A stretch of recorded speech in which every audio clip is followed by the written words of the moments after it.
and if I can just sort of introduce this idea of inspirational leadership, because when we talk about supervision of scientists, one of the things we all want, whether you work in the corporate setting or you work in an academic setting, is we want to be inspired and we want to be motivated. And so, you think about those people who you lean forward and you go, I want to be part of this.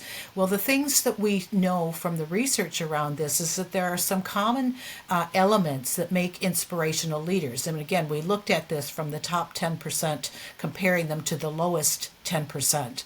And the three things that were common in all three were that they were people who would take initiative. So if they could see something that needed to be done, they didn't wait to be asked. So again, if you're thinking that leadership is something that happens once you get to a certain level, I'd say no. This is something that every individual can do, is take initiative.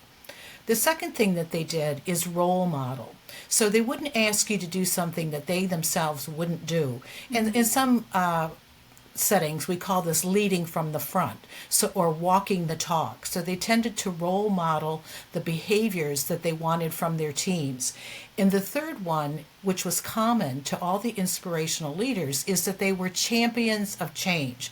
Now, that doesn't mean that they were driven to restructure or that sort of thing. It just meant they were always thinking about the future and how could we do things better.